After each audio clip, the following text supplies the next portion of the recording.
దక్షిణ భారత ముఖ్యమంత్రులు ఆయా స్థానిక ప్రాంతీయ పార్టీలతో ఏర్పాటైన నిన్న చెన్నైలో జరిగిన సమావేశంలో దానితో పాటు రేవంత్ రెడ్డి మన తెలంగాణ ముఖ్యమంత్రి రేవంత్ రెడ్డి గారు కూడా పదే పదే కేంద్రానికి మేము ₹1 పంపిస్తుంటే 42 పైసలు మాత్రమే తిరిగి వస్తున్నాయి అనే పదే పదే కామెంట్ చేస్తున్నారు.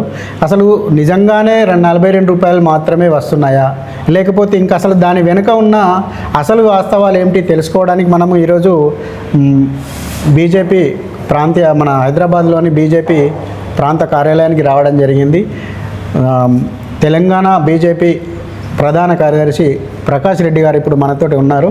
వీరిని అడిగి దానికి సంబంధించిన విషయాలు ఏమిటో తెలుసుకునే ప్రయత్నం చేద్దాం. అన్నగారు నమస్తే అండి. నమస్తే. ఇప్పుడు రేవంత్ రెడ్డి గారు ముఖ్యమంత్రిగా పదే పదే మాట్లాడుతూ ఉన్నారు, కేంద్ర ప్రభుత్వానికి ఏదైతే మేము ట్యాక్స్ రూపంలో కడుతున్నామో కానీ మాకు తిరిగి ₹42 మాత్రమే వస్తున్నాయని చెప్పి మాట్లాడుతూ ఉన్నారు. అది ఎంతవరకు వాస్తవం? అసలు ఈ పన్నుల విధానం ఎలా ఉంటుంది? నేను దురదృష్టం ఏంటంటే రేవంత్ రెడ్డి గారు ముఖ్యమంత్రిగా మాటిమాటికి మాట్లాడుతూ నేను పేపర్లో చూస్తున్నా, టీవీలో చూస్తున్నా. అవును. దురదృష్టం ఏంటంటే రేవంత్ రెడ్డి గారి నాయకుడు రేవంత్ రెడ్డి గారు కూడా అప్పుడప్పుడు రాజ్యాంగం పుస్తకాన్ని పట్టుకొని ఉంటారు, రెడ్ బుక్ బ్లూ బుక్ ఏదో పట్టుకొని ఉంటారు, పట్టుకొని చూపిస్తుంటారు రాజ్యాంగం మేము చదివినామని. కానీ రాజ్యాంగం చదువుకోవాలి, రాజ్యాంగం చూపించడం కాదు. రాజ్యాంగంలో చాలా స్పష్టంగా 3 కేటగిరీస్ ఆఫ్ పన్నులు ఉన్నాయి. కేంద్ర ప్రభుత్వానికి కట్టే పన్నులు ఒకటి, రాష్ట్ర ప్రభుత్వానికి కట్టే పన్నులు రెండవది, స్థానిక ప్రభుత్వాలకు కట్టే పన్నులు మూడవది. స్థానిక ప్రభుత్వాల పైసలు స్థానిక ప్రభుత్వాలకు పోవాలి, రాష్ట్ర ప్రభుత్వం పైసలు రాష్ట్ర ప్రభుత్వాల ట్యాక్స్లకు పోవాలి, కేంద్రానికి పోవాలి. కేంద్రంలో ఉన్నటువంటిది మేజర్గా 3-4 హెడ్స్. ఒకటి ఇన్కమ్ ట్యాక్స్, అది direct tax. 2 GST, central GST, CGST. 3 customs duty, corporate పన్ను ఇన్కమ్ ట్యాక్స్ అని డైరెక్ట్ ట్యాక్సెస్ కింద వస్తుంది. ఇది ఒకటి సెంట్రల్ ఎక్సైజ్ కొన్నిట్లో ఉంది, ఇంకా మిగిలినట్టు కొంత సెంట్రల్ ఎక్సైజ్. ఇవి కేంద్రానికి వచ్చేటువంటి పన్నులు. రాష్ట్రానికి వచ్చే పన్నులు ఏవి అంటే స్టేట్ జిఎస్టీ, స్టేట్ ఎక్సైజు, స్టేట్లో పెట్రోల్ మీద వ్యాటు, పెట్రోల్ ఎక్సైజ్ మీద వ్యాటు, ఇవి కాకుండా రోడ్డు ట్యాక్స్ అంటే వెహికల్స్ రిజిస్ట్రేషన్ యొక్క ట్యాక్స్, అది దాని తర్వాత రిజిస్ట్రేషన్ ట్యాక్స్, భూముల రిజిస్ట్రేషన్, ఇవన్నీ కూడా రాష్ట్ర ప్రభుత్వాలకు వస్తాయి. ప్రాపర్టీ ట్యాక్స్ కూడా, ప్రొఫెషనల్ ట్యాక్స్, ఇవన్నీ కూడా స్థానిక ప్రభుత్వాలకు పోతాయి. ప్లస్ గుడ్ విల్ ఏమంటారు, ఈ మైన్స్ లో చేసే గుడ్ విల్, అది ఇసుక మీద కంకర మీద వచ్చే గుడ్ విల్ కావచ్చు, ఈ గ్రామ పంచాయతీలకు పోతాయి. ఇవి రాజ్యాంగంలో చాలా స్పష్టంగా పొందుపరిచిన అంశాలు. ఇవి రేవంత్ రెడ్డి తెలియకపోతే నేనేం సావాలా నేను? ఇది మొదటి అంశం. దీంట్లో అన్నిటికంటే ముఖ్యమైనది అంటే కేంద్ర ప్రభుత్వానికి డైరెక్ట్ ట్యాక్సెస్ కావచ్చు, సెంట్రల్ జిఎస్టీ కావచ్చు, ఎక్సైజ్ డ్యూటీ కావచ్చు, లేకపోతే కస్టమ్స్ కావచ్చు, ఇవన్నిట్లో ఈ అన్ని కేటగిరీలు వచ్చేటువంటి పైసలలో 42%, ఇప్పుడు 42 కాదు 41% కేంద్రం ఇచ్చేది. డివల్యూషన్ ఫండ్స్ ఇస్తున్నటువంటిది కేంద్ర ప్రభుత్వం ఇస్తుంది. ఆ డివల్యూషన్ ఫండ్స్ కు వివిధ రాష్ట్రాలకు వివిధ దీంట్లో ఉంటుంది.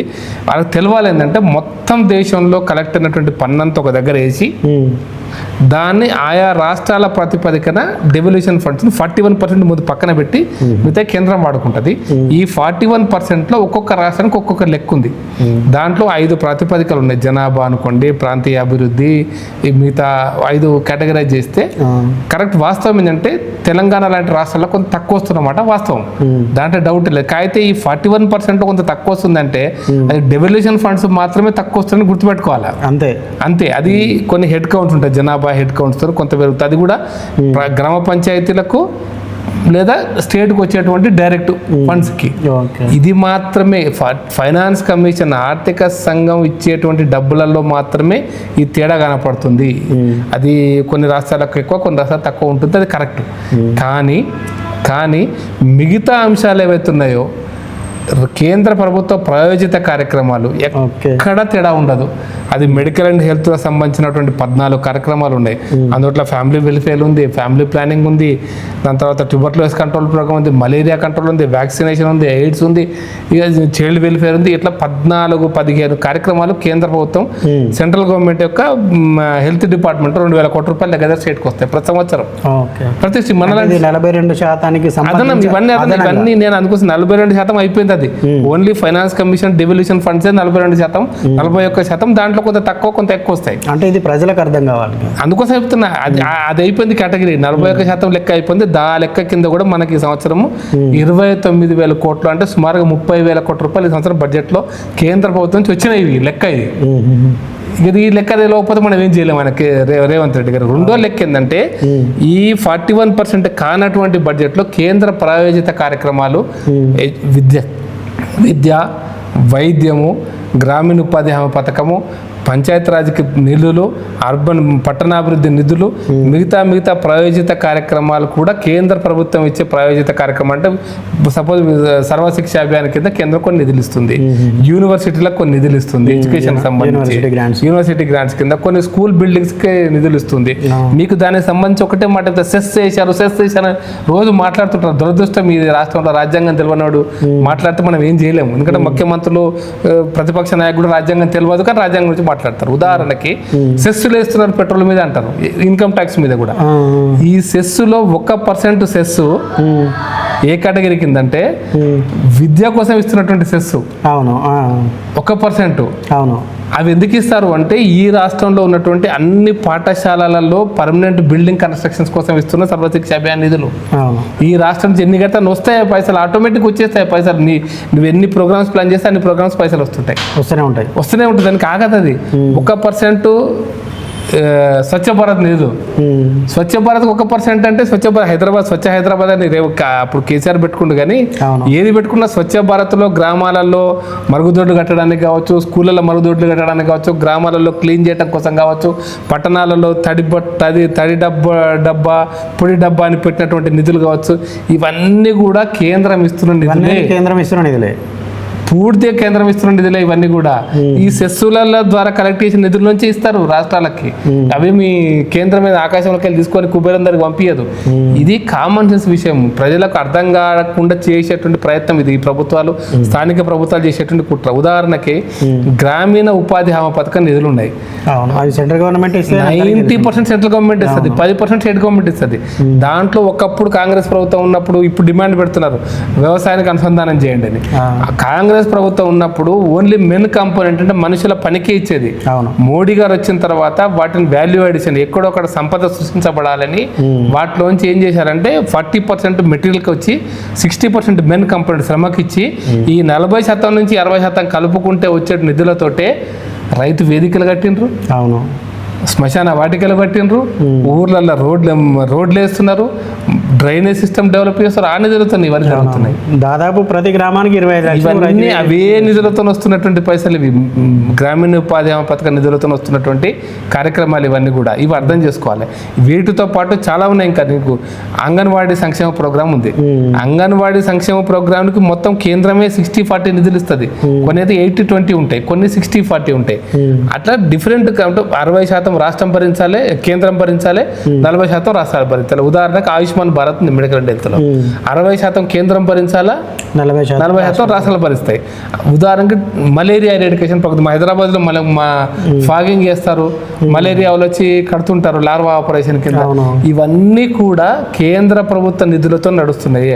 ట్యూబర్క్లోసిస్ కంట్రోల్ ప్రోగ్రామ్ కింద మన హాస్పిటల్స్లో టెస్ట్ చేస్తారు, దాని తర్వాత వాళ్ళకు మందులు కూడా ఇస్తారు, ఫ్రీ మందులు ఇస్తారు. అవన్నీ కూడా కేంద్రం ఇస్తున్నాయి. నేషనల్ ట్యూబర్క్లోసిస్ కంట్రోల్ ప్రోగ్రామ్ కింద ఇస్తున్నాయి. అవసరం మోడీ గారు చెప్పారు కదా, ట్యూబర్క్లోసిస్ లేనటువంటి భారతదేశ నిర్మాణం జరగబోతుంది. వ్యాక్సినేషన్ ఇస్తారు ఈరోజు. ఎయిడ్స్ వ్యాక్సిన్ కావచ్చు, లేకపోతే స్మాల్ వ్యాక్సిన్ కావచ్చు, డిఫరెంట్ వ్యాక్సిన్స్ ఏవైనా కూడా 14 రకాల వ్యాక్సిన్స్కి గతంలో ఇచ్చేటువంటి దానికి ఇప్పుడు దానికి ఇంద్రధనస్సు ప్రాజెక్ట్ అని పేరు పెట్టి వ్యాక్సిన్స్ అన్ని కూడా కేంద్రమే ఫ్రీగా ఇస్తుంది. పోలియో వ్యాక్సిన్ అన్ని, పోలియో అంటే ఇరాడికేషన్ అయిపోయింది అన్నట్టు ఉన్నాం. అన్ని వ్యాక్సిన్స్ కేంద్ర ప్రభుత్వమే ఇస్తుంది. కానీ మరి ఎవరికి చెప్పాలి ఇవన్నీ? అయితే వ్యవసాయంలో కూడా నీకు ఇంకా వ్యవసాయానికి కూడా వ్యవసాయ పనిముట్లకు కేంద్రం నిధులు ఇస్తుంది 60-40 లెక్కన. ప్రధానమంత్రి ఫసల్ బీమా యోజన పంటల బీమా పథకంలో సేమ్ 50-50, కేంద్రం 50, రాష్ట్రం 50 భరించాలా. ఇప్పుడు కొత్త అంటే 40-40-20, రైతు 20% భరించాలా ప్రీమియంలో. ఒక 1000 రూపాయలు ప్రీమియం కట్టేది ఉంటే 200 రైతు కట్టాలా, 400 రాష్ట్ర ప్రభుత్వం కట్టాలి, 400 కేంద్ర ప్రభుత్వం కట్టాలి. ఇప్పుడు అసలు మొత్తం కూడా కేంద్ర రాష్ట్రమే కట్టమని చెప్పి ప్రభుత్వం చెప్పింది. అసలు అది వేరే విషయం. అంటే 600 రూపాయలు రాష్ట్రం కడుతుంది, 400 రూపాయలు కేంద్రం కట్టాలని చెప్పింది. అసలు అది వేరే, వాళ్ళు రాష్ట్ర ప్రభుత్వం ఇచ్చిన వాగ్దానం అది.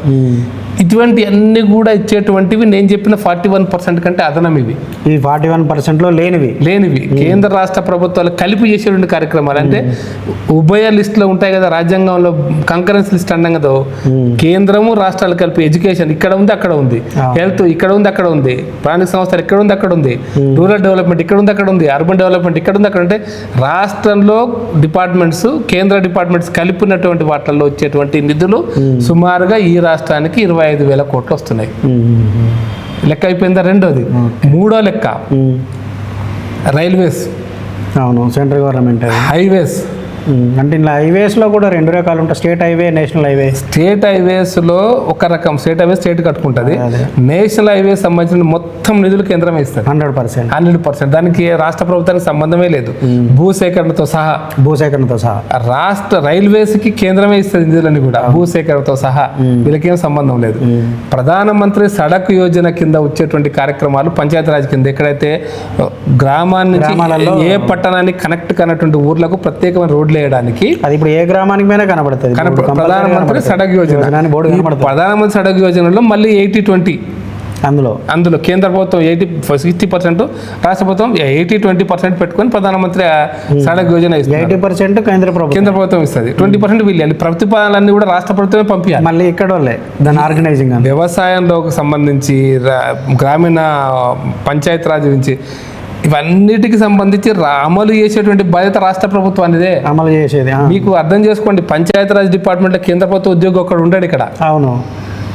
మెడికల్ అండ్ హెల్త్ లో కేంద్ర ప్రభుత్వ ఉద్యోగులు ఉంటారు, అంత రాష్ట్ర ప్రభుత్వ ఉద్యోగులు ఉంటారు. సిజిహెచ్ఎస్ అనేది సపరేట్ డిపార్ట్మెంట్, వీళ్ళ సంబంధమే లేదు. సెంట్రల్ గవర్నమెంట్ హెల్త్ స్కీమ్ అనేటువంటి వీళ్ళ సంబంధం లేనటువంటి డిపార్ట్మెంట్. దానికి మొత్తానికి 100% కేంద్రమే ఇస్తుంది.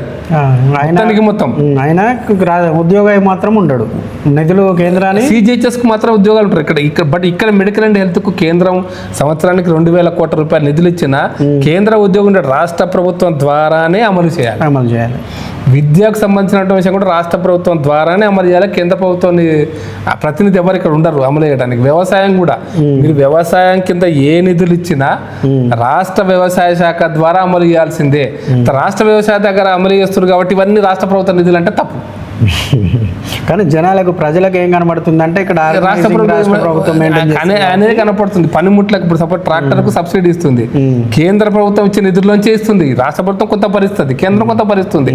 ఆటోమేషన్ వ్యవసాయం అంటారు, వ్యవసాయ యాంత్రీకరణ కేంద్రం నిధులు ఇస్తుంది. స్ప్రింక్లర్ కావచ్చు, డ్రిప్ కావచ్చు, అన్నిటికి కూడా.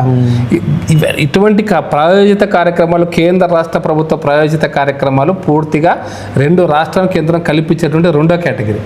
3వ కేటగిరీ అంటే మొత్తం కేంద్రమే పరిస్థితుంది. ఇంతకుముందు చెప్పిన హైవేస్, రైల్వేస్ కాకుండా, ఇవి 2 కాకుండా వ్యవసాయ రంగంలో for example Indian council for agriculture research ఉంది. ఐసీఆర్ సంబంధించినటువంటి మన హైదరాబాద్ రాజేంద్ర నగర్లో రైస్ రీసెర్చ్ సెంటర్ ఉంది. ఇక్కడ అంబర్పేటలో కూడా మొక్కజొన్న రీసెర్చ్ సెంటర్ ఉంది. లేకపోతే అక్కడ సంతోష్ నగర్లో ఇంకొక రీసెర్చ్ సెంటర్ ఉంది. పాలెంలో ఒక రీసెర్చ్ సెంటర్ ఉంది. ఇవన్నీ అంటే ఇక్కడ ఈ రీసెర్చ్ సెంటర్స్ అన్నిటికి కూడా కేంద్రమే నేరుగా నిధులు ఇస్తుంది. ఇండియన్ అగ్రికల్చర్ రీసెర్చ్ 100% రాష్ట్ర ప్రభుత్వానికి సంబంధమే లేదు. 100కి 100% కేంద్రమే నిధులు ఇస్తుంది. ఇటువంటి ప్రోగ్రామ్స్ కూడా చాలా ఉన్నాయి. ఇంకా ప్రోగ్రామ్స్ నేను రైల్వే చెప్పిన ఇప్పుడు పరిశోధనలు ఇవన్నీ సంబంధించిన ఈ యూనివర్సిటీలో కొన్ని గ్రాంట్స్ ఇస్తుంది, యూజీసీ ఫెలోషిప్స్ ఇస్తుంది. ఇవన్నీ కూడా ఇక్కడ డెవలప్మెంట్స్ అన్నీ కూడా ఫర్ ఎగ్జాంపుల్ మీకు national institute for pharmaceutical education research అని పెట్టారు, ఒక కేంద్రం, పరిశోధన కేంద్రం. దానికి మొత్తం కేంద్రమే పైసలు ఇస్తుంది, రాష్ట్రానికి ఏం సంబంధం లేదు. 300 కోట్లు ఇస్తే 300 కోట్ల కేంద్ర ప్రభుత్వం నిధులు అవి. ఇటువంటి కార్యక్రమాలు అన్నీ కలిపి నేను చాలా స్పష్టంగా మీ ద్వారా ప్రజలకు చెప్పాలనుకుంటుందంటే 100 రూపాయలు రాష్ట్ర ప్రజలు ఏ రూపంలో పన్ను కట్టిన కేంద్రానికి కట్టే పన్నులలో సుమారుగా 65 నుంచి 68% రాష్ట్రాలను బట్టి నిధులు వస్తున్నాయి. మళ్ళీ తిరిగి 32% మాత్రం కేంద్రం దగ్గర ఉంటాయి నిధులు. ఆ 32% వేడివేడికి ఉపయోగిస్తారంటే భారత సైన్యానికి, విదేశీ వ్యవహారాలకి, విదేశీ అప్పులు కట్టడానికి, లేకపోతే విదేశాలు మన ఎక్స్పోర్ట్ ఇంపోర్ట్ క్రూడ్ దిగుమతి చేసుకున్నట్టు కొన్ని అంశాలు ఉంటాయి కదా, బ్యాలెన్స్ చేయడానికి ఇటువంటి అనేక కార్యక్రమాలకు ఆ 32% ఉపయోగిస్తారు. మరి రాష్ట్ర ప్రభుత్వానికి పన్ను కడుతున్నాం కదా, SGST ఎంత పోతుందో CGST ఎంత పోతుందో SGST అంతే వస్తుంది కదా. సపోజ్ ఒక మనం 10 రూపాయలు GST కడితే 5 రూపాయలు కేంద్రాన్ని, 5 రూపాయలు రాష్ట్రానికి. మరి రాష్ట్ర ప్రభుత్వం ఏం చేస్తుంది? నేను ఇంకా అందుకోసం నేను ఇంకా డిఫెన్స్ ల్యాబొరేటరీ పెట్రోల్ మీదనైతే ఇంకా రాష్ట్రానికి ఇంకెక్కువ పర్సెంటేజ్ వస్తుంది. మీకు రాష్ట్ర కేంద్రం ఎక్సైజ్ డ్యూటీ వేస్తుంది, అది 25 రూపాయలు, అది ఫిక్స్డ్ అమౌంట్. ఇది అర్థం చేసుకోవాలి ప్రజలకు. 55 రూపాయలు పెట్రోల్ రేటు ఒక రేట్ అనుకుంటే 50 రూపాయలు వేసుకుంటే 25 రూపాయలు కేంద్రం యొక్క ఫిక్స్డ్ ఎక్సైజ్ డ్యూటీ. దాని తర్వాత వేసేది ఏం తెలిసిన 35% రాష్ట్రం యొక్క వ్యాట్. పెట్రోల్ ధర పెరిగితే కేంద్రానికి రూపాయి అదనం లాభం రాదు. ఉన్న 25% 25 rupees fixed rupee value, percentage కాదు. ధర పెరిగితే పర్సెంటేజ్ లాభం అవుతుంది కదా, ఇక్కడ 37% ఉంది. నేను ఇంకా ఒక దుర్మార్గమైన మాట చెప్తాను. రేవంత్ రెడ్డి గారు మరి రాజ్యాంగాన్ని చెప్తారు కానీ భారతదేశం మొత్తంలో ఇంకా జమ్మూ కాశ్మీర్ నుంచి కన్యాకుమారి దాకా, అండమాన్ నికోబార్ దాకా కూడా అత్యధిక పెట్రోల్ రేటు ఉన్న రాష్ట్రాలు ఏవి అంటే ఆంధ్రప్రదేశ్, తెలంగాణనే. ఈ 2 రాష్ట్రాలే. 109 రూపాయల చిల్లర ఆంధ్రప్రదేశ్లో ఉంది, 107 రూపాయలు ఇక్కడ ఉంది, బీహార్లో 106 ఉంది, ఉత్తరప్రదేశ్లో 92 రూపాయలు ఉంది. అవును, అంతే. మరి ఈ పైసలను ఎవరు తీసుకుంటారు సార్? ఈ ప్రజల పైసలా, నా పైసలా, మీ పైసలా? చెప్పండి. మీరు పెట్రోల్ మీద రోజు పోయిస్తున్నారు కదా పెట్రోల్ 15 రూపాయలు. ఈవెన్ కర్ణాటకలో 104, 102 రూపాయలు ఉంది, 102 రూపాయలు కర్ణాటకలో. కర్ణాటక ఇక్కడికి తేడా ఉంది రేట్లో. మరి ఈ పైసలన్నీ ఎవరివి? ప్రజల పైసలా, నా పైసలా, నీ పైసలా? ప్రజల పైసలు నువ్వు గుంజుకుంటా కేంద్రానికి కడుతున్నాం. కేంద్రానికి ఏం కడుతున్నావు నువ్వు? కేంద్రానికి కడుతుంది కూడా రాజ్యాంగం ప్రకారమే ప్రజలు పన్ను కడుతున్నారు. రాజ్యాంగం ప్రకారం కడుతున్న పన్నులు మేము కడుతున్నట్టు నువ్వెవరు అసలు? నువ్వెవరు అంటే నువ్వు రాజ్యాంగబద్ధంగా ఎన్నికైనటువంటి ముఖ్యమంత్రివి. రాజ్యాంగం పొందుపరిచినటువంటి అంశాల ఆధారంగా కేంద్రాన్ని పన్ను కడుతున్నారు. అంతే. ఇప్పుడు నువ్వు స్టేట్ GST ఉంది, దీని కేంద్రం కప్పం కడుతున్నావా? అంతే, కడతలేదు. మీ రిజిస్ట్రేషన్, వెహికల్స్ రిజిస్ట్రేషన్, వాహనాల రిజిస్ట్రేషన్ ఉంది, కేంద్రానికి పన్ను కడుతున్నావా? మొత్తం స్టేట్. ప్రాపర్టీ రిజిస్ట్రేషన్ ఉంది, కేంద్రానికి పన్ను కడుతున్నావా? వాస్తవానికి ప్రాపర్టీ ట్యాక్స్ కూడా రాష్ట్రాలు, ప్రాపర్టీ హైదరాబాద్ GHMC నేను దుర్మార్గం ఇప్పుడు గుర్తొచ్చింది కాబట్టి చెప్తాను మీకు. హైదరాబాద్ నగరంలో గత ప్రభుత్వం, BRS ప్రభుత్వం కూడా మోసగారి ప్రభుత్వం, సుమారుగా 2014 నాటికి 5,000 కోట్ల రూపాయల ప్రాపర్టీ ట్యాక్స్, గవర్నమెంట్ భవనాలకు కట్టాల్సిన ప్రాపర్టీ ట్యాక్స్ డ్యూ ఉంది. ప్రభుత్వం డ్యూ ఉంది, ప్రజలకు. ఇప్పుడు ఉస్మానియా హాస్పిటల్ డ్యూ ఉంది, ఉస్మానియా హాస్పిటల్కి ప్రాపర్టీ ట్యాక్స్ కట్టాలి, సెక్రటేరియట్కు ప్రాపర్టీ ట్యాక్స్ కట్టాలి, director of higher education property tax కట్టాలి, స్కూల్స్లకు ప్రాపర్టీ ట్యాక్స్ కట్టాలి. ప్రైవేటు ట్యాక్స్ ఎట్లా కడతారో గవర్నమెంట్ కూడా స్థానిక ప్రభుత్వాలకు, ప్రాంతీయ ప్రభుత్వాలకు ట్యాక్స్ కట్టాలి. నెంబర్ 1. ప్రొఫెషనల్ ట్యాక్స్ ఉంది. ప్రొఫెషనల్ ట్యాక్స్ ఏ ఊర్లో ఉద్యోగం చేసినా, ఫర్ ఎగ్జాంపుల్ హైదరాబాద్లో 1,00,00,000 మంది ప్రభుత్వ ఉద్యోగులు ఉన్నారు, లేదా ప్రైవేట్ ఉద్యోగులు కూడా ప్రొఫెషనల్ ట్యాక్స్ కడతారు. 200 రూపాయలు కడతారు ఒక ఉద్యోగి. ఒక 5 లక్షల మంది ఉద్యోగస్తులు అనుకోండి, ఇంటూ 200, 10 కోట్ల రూపాయలు ప్రొఫెషనల్ ట్యాక్స్ వస్తుంది కదా. ఇది మున్సిపాలిటీకి రావాలి, ఇది కూడా తింటుంది రాష్ట్ర ప్రభుత్వం. మున్సిపాలిటీకి ఇవ్వాల్సిన డబ్బులు రాష్ట్ర ప్రభుత్వం వాడుకుంటుంది. పైగా మున్సిపాలిటీల ఆర్టీసీని భరించడం కోసం మేము కన్సెషన్స్ ఇస్తున్నామని చెప్పి మున్సిపల్ రెవెన్యూలోంచి తీసుకపోయి మళ్ళీ ఆర్టీసీకి ఇస్తున్నారు. ఇక మరి మీరు లెక్కన, మేము లెక్కన, ప్రజలు అర్థం చేసుకోవాలి. ప్రజలకు అర్థం కావాలి విషయాలన్నీ కూడా. అందుకోసం మీ ద్వారా అర్థం చేయడం కోసం చెప్తున్నా. రాష్ట్ర ప్రభుత్వం చెప్తున్న లెక్కలన్నీ తప్పుడు లెక్కలు. వాస్తవానికి డెవల్యూషన్ ఫండ్స్ ఏవైతే ఫైనాన్స్ కమిషన్, ఆర్థిక సంఘం ఇచ్చే నిధులు వేరే, కేంద్ర ప్రాయోజిత కార్యక్రమాలు వేరే, కేంద్ర ప్రభుత్వం నేరుగా ఖర్చు పెడుతున్నటువంటి ఆయా రాష్ట్ర, ఉదాహరణకి నైపర్ హైదరాబాద్లో పెట్టిండ్రు. దానివల్ల ఎవరికి ఉపయోగం, ఎవరికి లాభం, ఎవరికి నష్టం? వ్యవసాయ పరిశోధన హైదరాబాద్లో చేస్తారు. మా సాయిల్ కన్జర్వేషన్ డిపార్ట్మెంట్ అని గున్గర్లో ఉంది, ఇబ్రాహీంపట్నం. మనకి అది కేంద్ర ప్రభుత్వాన్ని. ఈ పరిశోధనలు నీరు చేస్తున్నప్పుడు ఎవరికి లాభం, ఎవరికి నష్టం? మన వాళ్ళకి, ఈ ప్రాంతానికే కదా. ఉదాహరణకి NTPCలో పవర్ తయారు చేస్తున్నారు, దానికి ఎవరికి లాభం, ఎవరికి నష్టం? ఇక్కడికే ఫర్టిలైజర్ కంపెనీ పెట్టిండ్రు, ఎవరికి లాభం, ఎవరికి నష్టం? వరంగల్లో రైలు మ్యానుఫ్యాక్చరింగ్ యూనిట్ పెట్టారు, ఎవరికి లాభం, ఎవరికి నష్టం? ఇవన్నిటికీ కేంద్రం నిధులు ఇస్తుంది అంటే మనం కట్టే పన్నుల్లోంచి వస్తుంది కదా. మోడీ గారు ఎక్కడన్నా కుబేరందర్ తీసుకురాలేడు కదా. అంతే. ఏ రాష్ట్రం పన్నులు కట్టినా అవన్నీ కలిపితే కేంద్రం దగ్గర 32% ఉంటే ఆ 32%లో ఒక సుమారుగా 5 లక్షల కోట్ల రూపాయలు మన బడ్జెట్, మన రెవెన్యూ కనుక 40-45 లక్షల కోట్ల రూపాయలు అనుకుంటే అందులో 20 లక్షల కోట్ల రూపాయలు రాష్ట్రాలకే పోతే సుమారు, అంటే ఆ లెక్కలలో పోతే సుమారుగా మిగిలేటువంటి 20 లక్షల రూపాయలలో డిఫెన్స్కి 6 లక్షలు 5 లక్షలు అవుతుంది కదా. నువ్వు సైన్యాన్ని నువ్వు పెట్టుకుంటావా? పెట్టారు. తర్వాత కేంద్ర ప్రభుత్వం నుంచి ఉన్నటువంటి సాయుధ బలగాలు ఉన్నాయి కదా, సిఆర్పిఎఫ్, సిఐఎస్ఎఫ్, ఇవన్నీ ఉన్నాయి కదా, ఇవన్నిటికి ఎవరు బాధ్యతలు వహిస్తారు? ఇప్పుడు ఉదాహరణకి ఎయిర్పోర్ట్ హైదరాబాద్ ఉంది, ఎయిర్పోర్ట్ రక్షణ ఎవరు చేస్తారు? Central government. సిఐఎస్ఎఫ్ చేస్తుంది. సిఐఎఫ్ జీతాలు ఎవరు ఇస్తారు? Central government. మరి దానికి ఎయిర్పోర్ట్కి రక్షణ అవసరం లేదా? ఎయిర్పోర్ట్కి అవసరం లేదా? ఎయిర్పోర్ట్ వాడుకునేది మనం ఇక్కడ. ఎయిర్పోర్ట్ అవసరం లేదా? ఎయిర్పోర్ట్ రక్షణ అవసరం లేదు. ఎయిర్పోర్ట్ పెట్టేందుకు పరిశ్రమలు వస్తాయి, ఎయిర్పోర్ట్ పెట్టేందుకు ఐటీ కంపెనీస్ వస్తున్నాయి కదా, ఎయిర్పోర్ట్ కావాలని మనమే డిమాండ్ చేస్తున్నాం కదా. ఎయిర్పోర్ట్ రక్షణ సిఐఎస్ఎఫ్ అయితే సిఐఎస్ఎఫ్ జీతాలు మేము ఎందుకు ఇస్తాం? కేంద్రం ఇవ్వాలంటే కేంద్రం కుబరి కింద తీసుకొస్తుందా? అంతే. ఇంత కామన్ సెన్స్ లేనటువంటి మాటలు ఇష్టం వచ్చినట్టుగా మాట్లాడడం, అబద్ధాలు మాట్లాడడం ఒక స్థాయి దాటినటువంటి మంత్రులకు కానీ ముఖ్యమంత్రులకు కానీ అది కరెక్ట్ కాదు. లెక్కలు ప్రజలకు తెలవాల్సిన అవసరం ఉందనే మీ ద్వారా నేను చెప్తున్నా. ఇంకా డీటెయిల్స్లో పోతే ఇంకా చాలా ఉన్నాయి. ప్రజలకు అవేర్నెస్ రావాలి ఈ విషయంలో. ఎందుకు అవేర్నెస్ రావాలంటున్నా, నిజం చెప్పాలంటే గారు, మనం కడుతున్న పనులు ఇవి. అవును. మనం కడుతున్న పనులను ప్రభుత్వం ఏ రూపంలో ఖర్చు పెడుతున్నటువంటి కూడా ప్రజలకు తెలవాలి.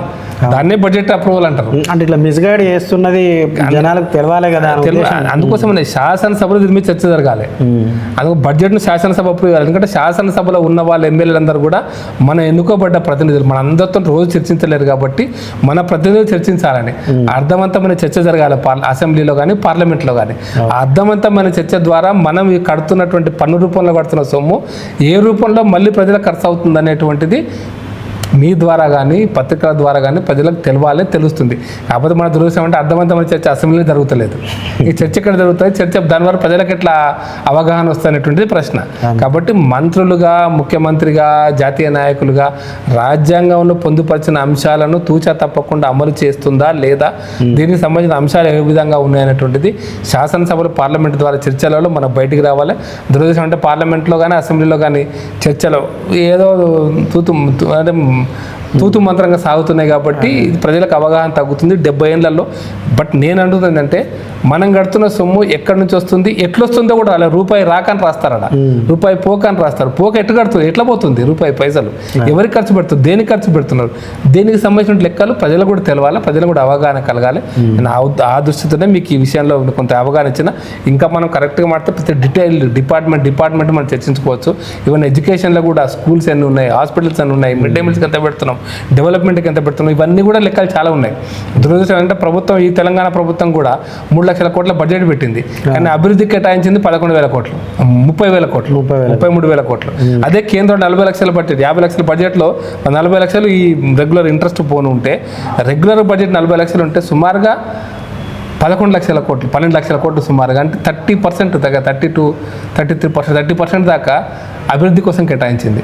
ఇక్కడ 12% కేటాయిస్తే అక్కడ 11% కేటాయిస్తే అక్కడ 30% కేటాయిస్తున్నారు. అభివృద్ధిలో గనుక నిధులు ఎక్కువ ప్రభుత్వం నుంచి నిధుల పంపింగ్ జరిగితే, నిధుల యొక్క ఇన్వెస్ట్మెంట్ పెట్టుబడి జరిగితే దానివల్ల రాబోయే రోజుల్లో రాష్ట్రం అభివృద్ధి చెందితే తద్వారా ఉద్యోగాలు, నిరుద్యోగ సమస్యపై పెరుగుతుంది. తలసరి ఆదాయం పెరిగితే ప్రభుత్వానికి రెవెన్యూ కూడా ఆ రెవెన్యూ ద్వారా సంక్షేమ పథకాలు అమలు చేయొచ్చు. అభివృద్ధిని కుంటుపరిస్తే దీర్ఘకాలికంగా ప్రభుత్వం రెవెన్యూ రాదు, పెరగదు, ప్రభుత్వం నష్టపోతుంది, ప్రజలు నష్టపోతారు. అందుకోసమనే దేనికి పెడుతున్నాం ఖర్చు అనేటువంటిది స్పష్టతను ప్రభుత్వం ఇవ్వాలా. మీకు పన్ను కడుతున్న ప్రజలకు, సపోజ్ మనం ఊర్లో మున్సిపల్ ట్యాక్స్ కడతాం, ఎందుకు కడుతున్నాం అంటే మనం మున్సిపాలిటీ డిసైడ్ చేస్తాం ఎందుకు మేము దేనికి ఖర్చు పెడుతున్నాం, రోడ్లకు పెడుతున్నామా, నీళ్ళకు పెడుతున్నామా, డ్రైనేజ్ పెడుతున్నామా అని మున్సిపాలిటీలో డిస్కషన్ అవుతుంది. మరి ఎందుకు పెట్టారు మున్సిపాలిటీలు, మండల పంచాయతీలు ఎందుకు పెట్టారు, మండలాల్లో కూడా డిస్కషన్ జరగాలి. ఏం పెడుతున్నాం, మనకు వచ్చే నిధులు ఏంటివో, మనం దేనికి ఖర్చు పెడుతున్నామని. గ్రామ పంచాయతీలో గ్రామ సభలు జరగాలి. మన ఊరికి 10 లక్షల ఆదాయం వచ్చింది, మన ఊరిలో రోడ్డు వేసుకుందామా, డ్రైనేజ్ చేసుకుందామా, మన ఊళ్ళో వాటర్ ట్యాంక్ కట్టుకుందామా, మన ఊర్లో అంగన్వాడీ కట్టుకుందామా, ఇది డిసైడ్ చేయాల్సింది గ్రామ సభ. అందుకోసమనే వ్యవస్థలు అన్నీ కూడా రాజ్యాంగం ప్రకారం పర్ఫెక్ట్ వ్యవస్థలు ఉన్నాయి, రాజ్యాంగంలో అన్నీ పొందుపరుచున్నారు. దురదృష్టం ఏంటంటే తప్పుడు మాటలు మాట్లాడి ప్రజలను తప్పుదోవ పట్టిస్తారు, ఒక రకంగా అవగాహన లేకుండా చేస్తారు, ఇంకో రకంగా కన్ఫ్యూజన్ క్రియేట్ చేస్తారు ఒక పాయింట్లో, ఎందుకంటే వాళ్ళ రాజకీయ పబ్బం గడుపుకోవడం కోసం. కాబట్టి విశ్లేషణ ఇంకా చాలా చేయాల్సింది, మనం చేద్దాం తర్వాత. ఓకే, విన్నారు కదా ప్రకాష్ రెడ్డి గారు మాట్లాడుతూ, కేంద్ర ప్రభుత్వానికి ఏదైతే ₹1 అనుకుంటే ఆ రూపాయి ట్యాక్స్ను ఏ విధంగా మళ్ళీ తిరిగి వస్తుంది అనేది ఆయన చక్కగా వివరించడం జరిగింది. ఏదైతే తెలంగాణ ముఖ్యమంత్రి గారు రేవంత్ రెడ్డి గారు ఏదైతే మాట్లాడుతూ ఉన్నారో పూర్తి అవగాహన రాహిత్యంగా ఆయన అభివర్ణిస్తున్నారు. కాకపోతే దానికి సంబంధించిన లెక్కలు పూర్తి స్థాయిలో అసెంబ్లీలో చర్చకు పెట్టండి అనే విధంగా ఆయన డిమాండ్ చేస్తూ ఉన్నారు. జై హింద్, భారత్ మాతా.